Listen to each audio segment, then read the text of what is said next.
Curtis, what's up, man? Welcome back to the SABM podcast. It's been a couple of years. Yeah, thanks, Scott. Glad to be here. I was just looking up before our call. The last session we did was July 2023, so just over 2 years ago. Yeah. Well, I'm excited to hear the update from you. And then you're also presenting to the investor group for the next couple of months. So starting in September and October. So excited to have you there for the fast pitch sessions.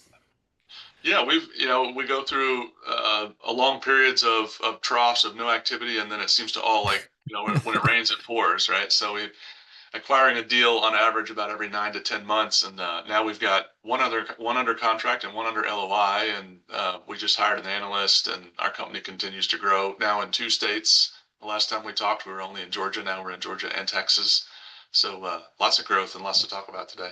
Yeah, so maybe let's just kick off with an overview. So for folks that aren't familiar with what you do and who you are, if you want to start there, and then I'm just kind of really curious about what led to the activity, right? Yeah. What you guys look for in deals and how you landed the most recent one. Yeah. So I'll start with a little bit of backstory for those that aren't familiar with me or haven't heard the podcast we did before, or the pitch sessions that I've done with you before. My name's Curtis Cullen. I'm a 2009 West Point grad. I grew up in Oklahoma, and then obviously joined the Army. I enlisted, and then went to West Point as a prior service cadet.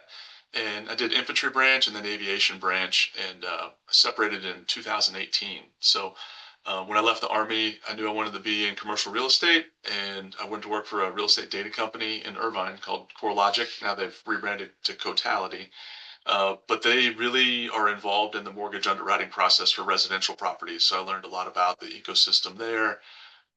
Followed that up with an MBA at UCLA, focused on real estate in 2022. I did the executive program there, and that was been immeasurably valuable in the network of surgeons and lawyers and fellow business owners and executives that were my business school classmates. And I, founded Convolo Capital with my partner Steven in Georgia in 2020. We bought our first property in 2021, and now we're a Class B and C value add syndicators, and so we focus on Sunbelt markets.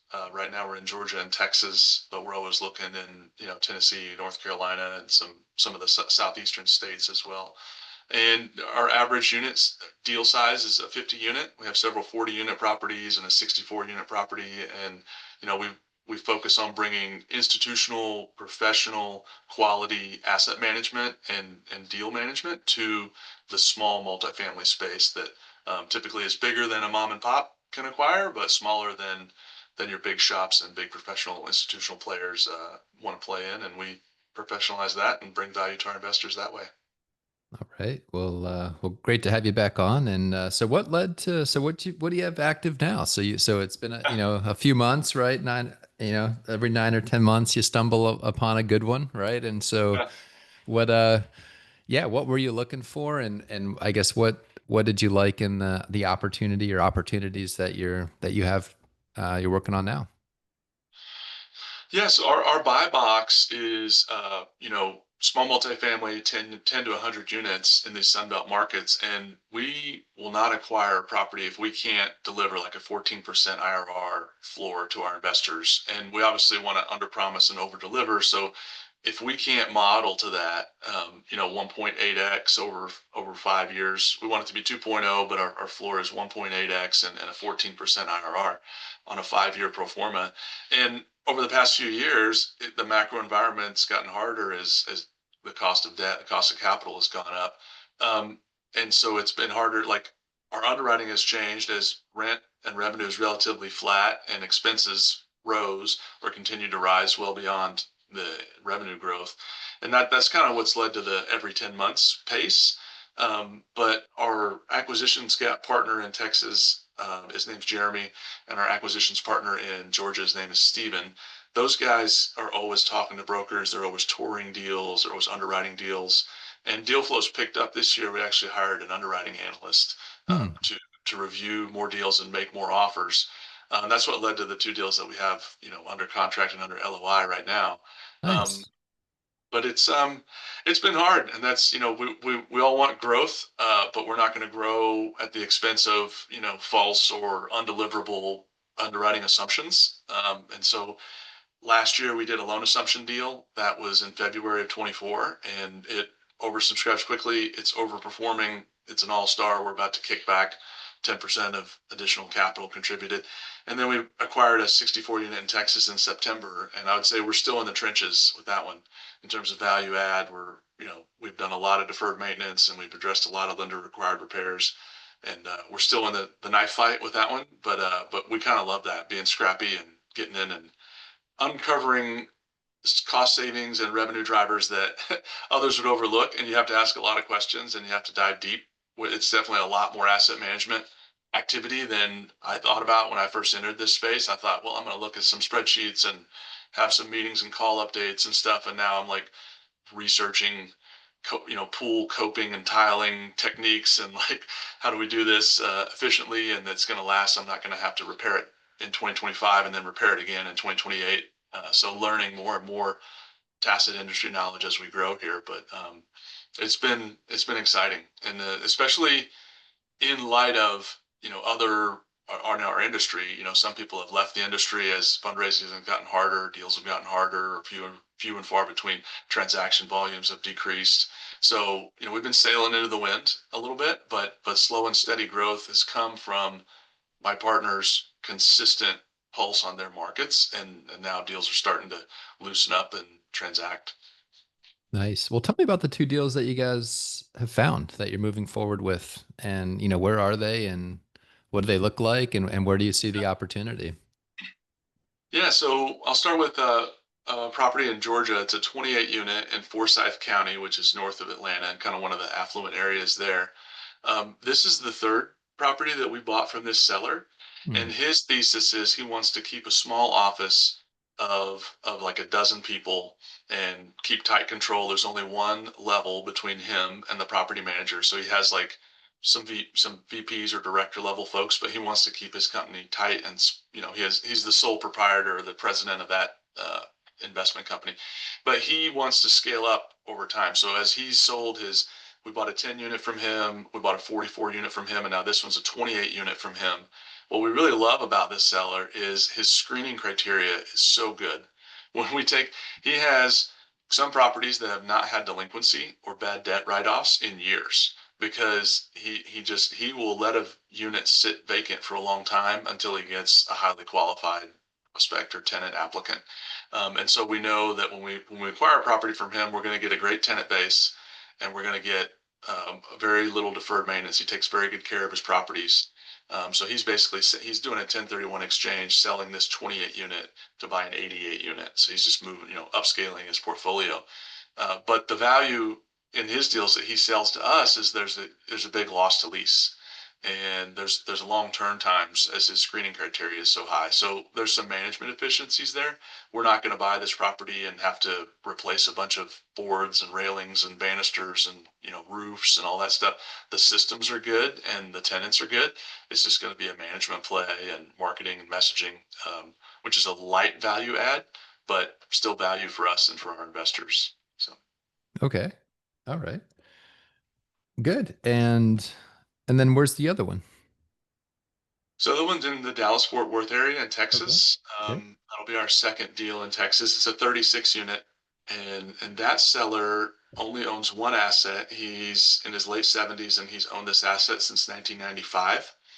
And he's just selling it to get out of the real estate game in general. So another big loss to lease story. There's some more value add components with that because there are some amenities that we can add to the property. There's a big parcel of land right next to the a developed property that we can add either amenities or save for future development, kind of entitle it up and add value to the property through the development process on the side.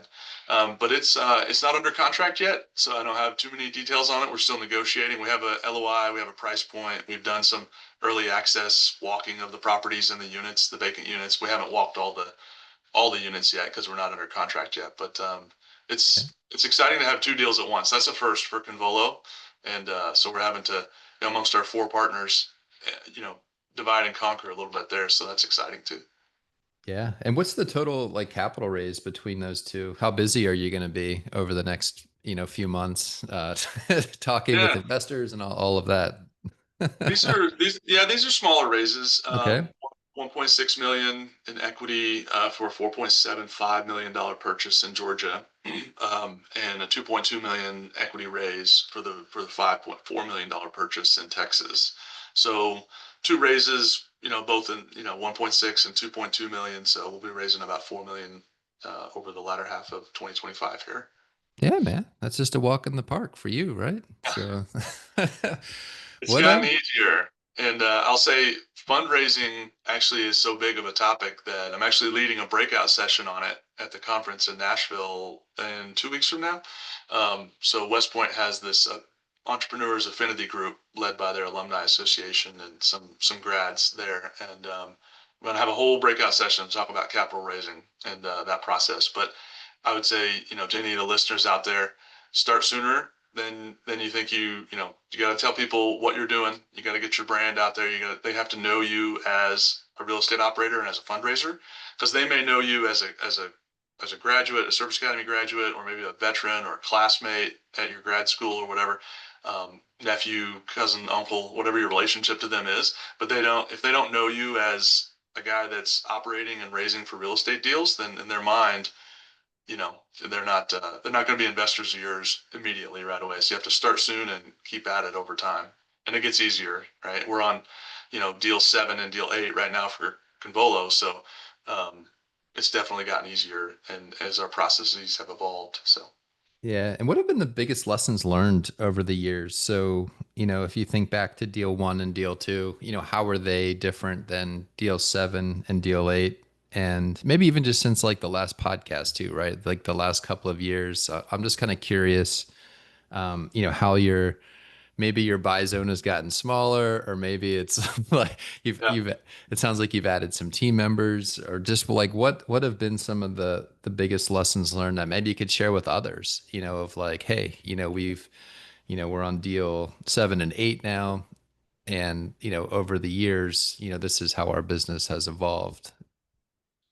Yeah, so I would say that it sounds kind of intuitive when I say this out loud, but what we've really learned is like you really have to tailor the business plan to the asset and the submarket. Like you can't have the same business plan across your whole buy box. If you're buying A minus, upper side of B, lower side of B, or C class asset.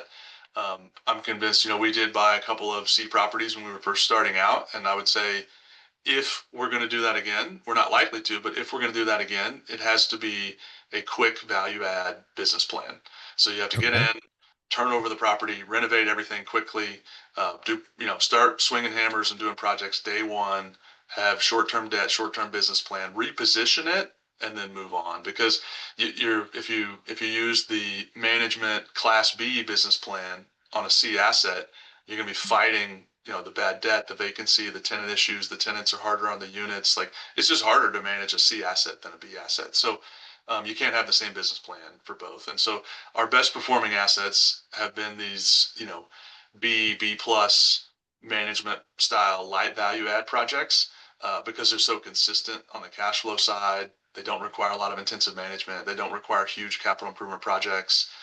So no surprises there, but we've learned to become more disciplined, because you can spend a ton of time on a project that doesn't give you a lot of return, and you have to turn around and look at what are my high value activities and what are my low value activities. And I think that we've just learned over time that like you can spend hundreds of hours on a low value activity and no one will stop you, right? Until you do some reflection and realize that like I am chewing up my time, stepping over dollars to save some pennies here.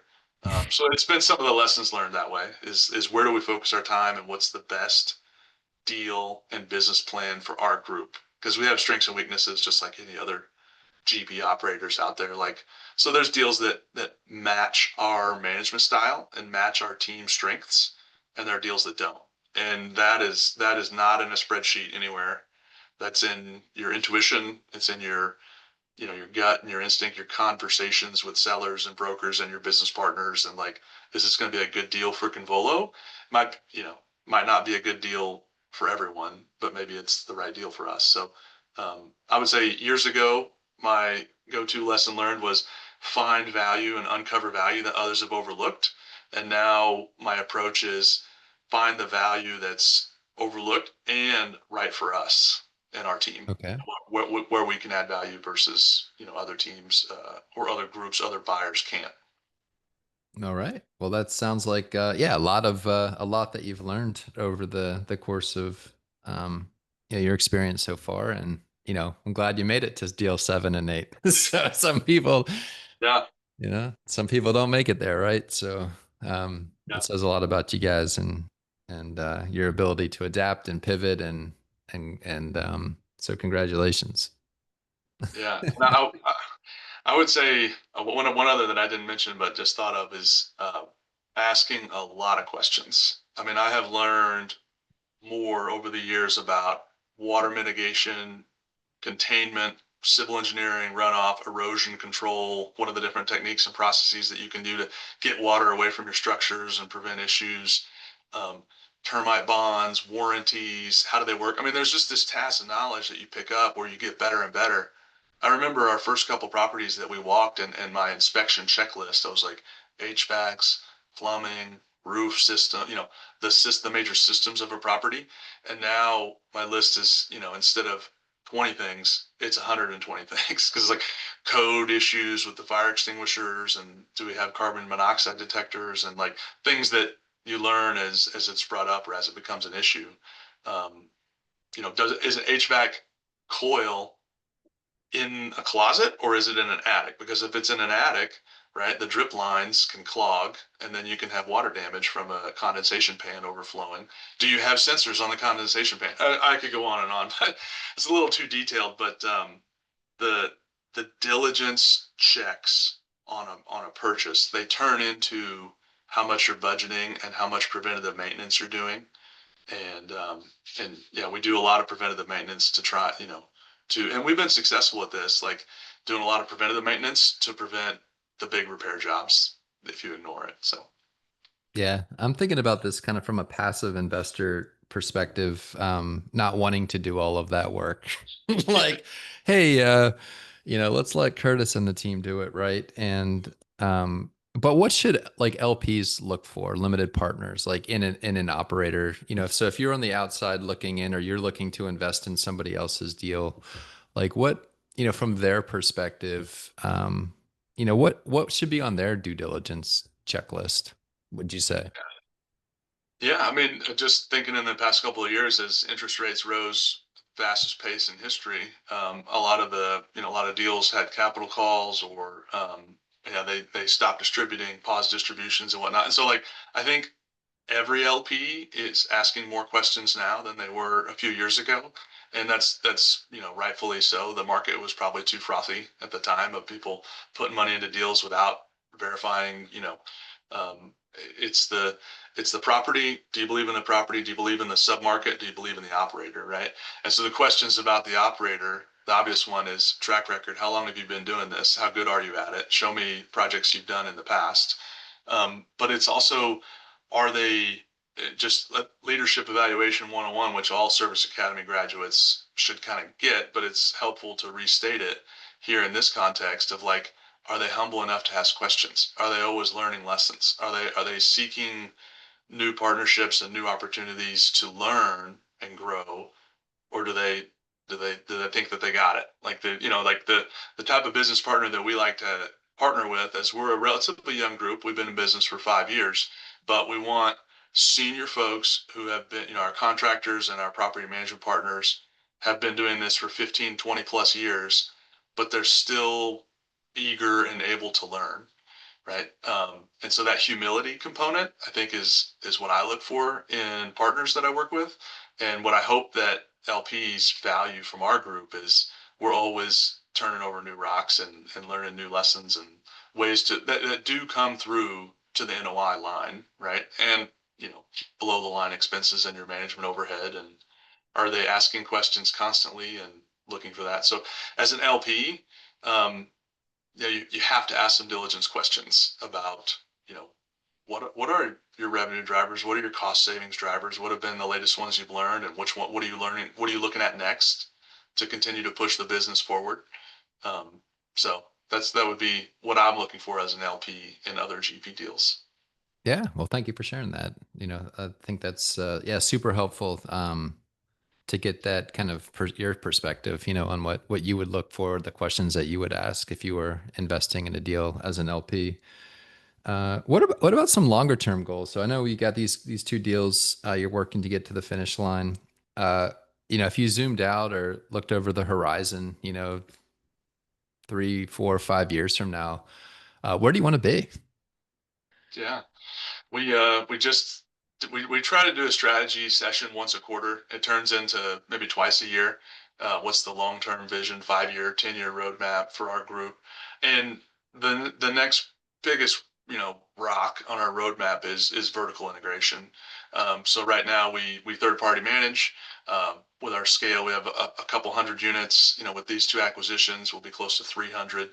And so we've kind of put a marker on the wall that the 1,000 unit count by the time we get to that under management, we want in-house property management, which Okay. involves HR and hiring, a VP of property management, hiring maintenance guys and gals and leasing agents and whatnot, kind of standing up those processes.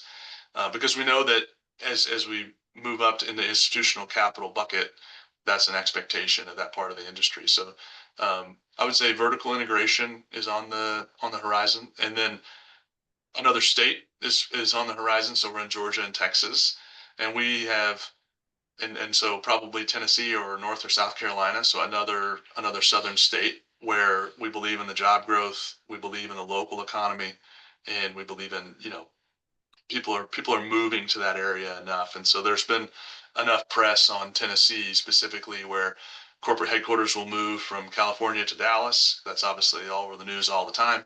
But if you follow the stories long enough, eventually some of those, they continue to move.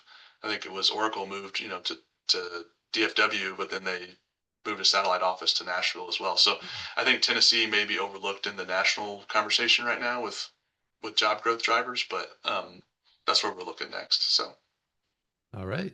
Well, very, very exciting, man. And yeah, how can we help you? So for the folks listening to the podcast today or watching the replay, how can we help you? What connections are most valuable for you? Where are you stuck that we can, help you get unstuck? yeah, I would say I probably slowed my pace. I need to pick it back up again of one-on-one informational calls with other operators. And a few years ago, I was doing probably one or two a month, learning from folks, taking notes. I had a lengthy Excel list of who did I talk to and what did I learn from them, and trading notes with other operators.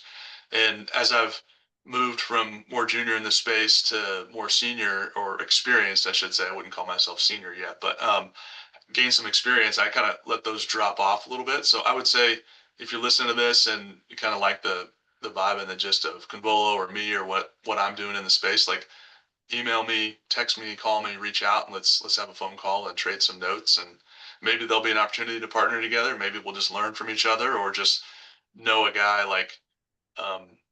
I would say it's an incredibly small space. And I'll say a cool story that happened from this week. I have another West Point grad that's an owner, operator, and realtor broker in the Pacific Northwest. And he sent me a deal a few weeks ago and said it's a loan assumption deal. If you want to maybe operate in this state, we could partner and do it together.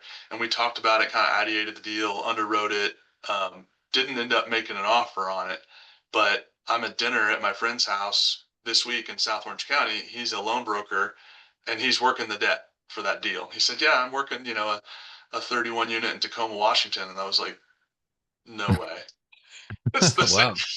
I was like, I looked at that deal. I underwrote that deal a few weeks ago. So I would say, like, if you're in the space, whether you're a service provider or an operator or an investor, I think it's a smaller space than maybe you realize, and those opportunities to connect will come up sooner or later if you keep tabs on other folks in the space. So reach out, let's talk, let's connect, and maybe there'll be immediate synergies and relationship with each other. Maybe it'll be some number of years in the future, but we got to stay connected and keep telling people what we're doing and growing our companies together. So, Absolutely. And what's the best way for folks to reach out and get in touch with you and learn more about your company, Convolo Capital?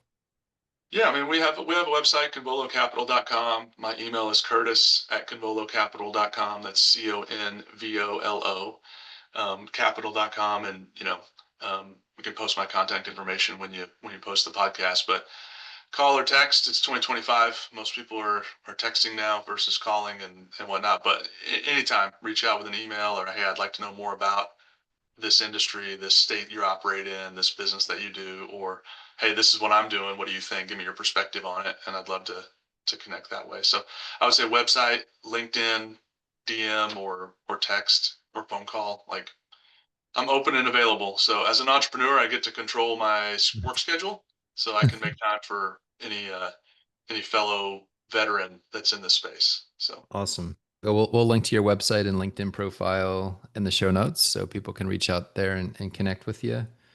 And yeah, September 16th in Nashville at the West Point Entrepreneur Summit. I think that's yeah, that's the name of yeah, it, right? So you've got a room there to talk all things capital raising with a group that you've assembled. So if you're attending that, definitely link up with Curtis. And then, hey, man, we'll see you at the 10X Vets retreat too in San Francisco in October. yeah.